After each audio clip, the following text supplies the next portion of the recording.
Welcome to Standard Chartered Money Insights, a podcast series by Standard Chartered Bank that brings you market views and insights on the go.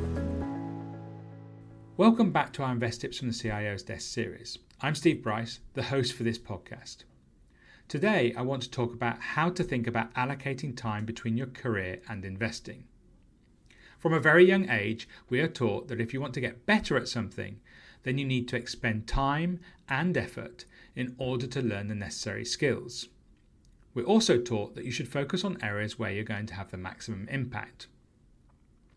When it comes to maximizing your financial position, I believe the best balance is to focus on your career and adopt a simple approach to investing. That is, regularly invest into a diversified portfolio, regardless of what videos you see on TikTok or articles you read online. This is especially true at the beginning of your career and investment journey. Adopting this approach will likely make you stand head and shoulders above the vast majority of investors. To illustrate this, let's take a simple example. Let's assume that a diversified portfolio can generate a return of 6% a year for the next 10 years.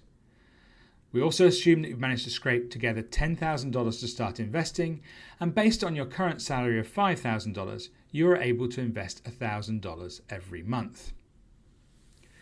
Now, assuming you programmatically invest every month and returns are linear, the value of your portfolio after 10 years will be over $180,000 based on a total investment of $130,000, which is $10,000 to start with and then $1,000 per month for 120 months.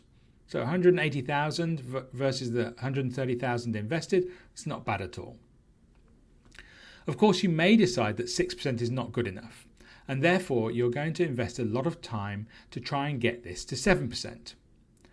Before addressing the challenges of actually doing this, let's assume you're able, with significant effort, to achieve this return. After 10 years, your portfolio would be worth just over $190,000 on the same investment amount. So obviously that's a bit better, but not really life-changing. An alternative approach is to focus on your career while accepting the 6% investment return. By doing this, let's assume you get a 5% pay increase each year and you invest the incremental income. In this simple example, your portfolio instead would be worth over $365,000 in 10 years. Now we're talking. Instead of being 5% better, this is more than double the initial scenario. As importantly, the final scenario is not only the best financial outcome, I would also argue that it's the most realistic. In the early stages of your career, it should be relatively easy to justify significant salary increases as your skill set and experiences increase dramatically. 5% may actually be on the conservative side.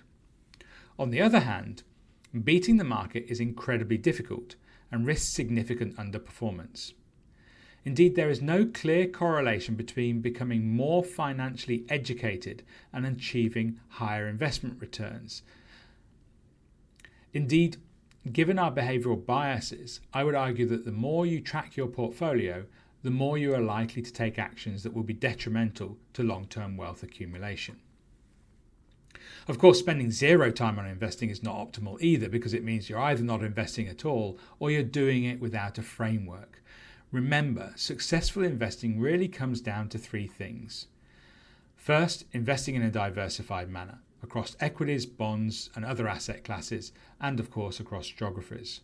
The easiest way to achieve this is through broadly diversified mutual funds or exchange-traded funds.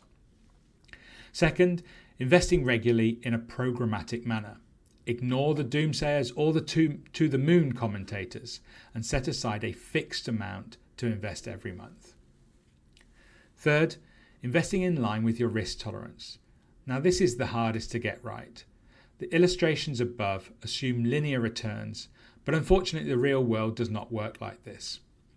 Therefore, you do not want to be in a situation where you need to liquidate investments after a sell-off. This is exactly the time you should be adding to a diversified portfolio rather than selling it. And the two main reasons for selling your investments after a decline. The first is you need the money to spend it. So the closer you need you get to needing the money, for instance, to finance a wedding, a car, or a property down payment, the less risk there should be in the portfolio. This is especially the case if you have less flexibility about the timing of these events.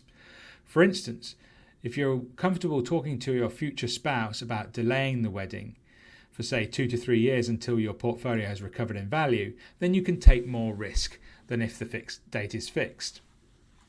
Second, there is the emotional lens to consider. Everybody has a different tolerance for financial risks.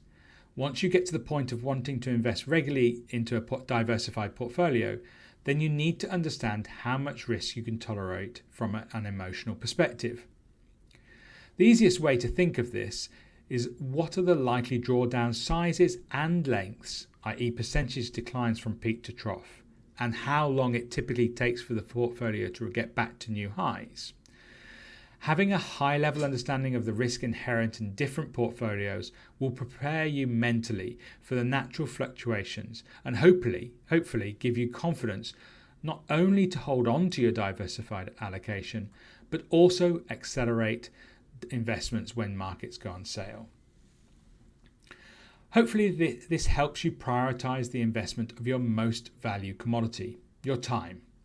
Regardless of whether financial markets interest you, the optimal approach from a wealth accumulation perspective is likely to be to prioritize your career rather than go down the wormhole of analyzing financial markets in great detail. Of course, if you are interested in learning more about financial markets, no problem, take it up as a hobby. However, understand that like other hobbies, you will probably pay for the privilege, in this instance by generating suboptimal returns over the long run. Well, that's all we have time for today. Thanks for joining me, and I hope you found this useful. In the next episode, we will talk about the goal-based approach to investing.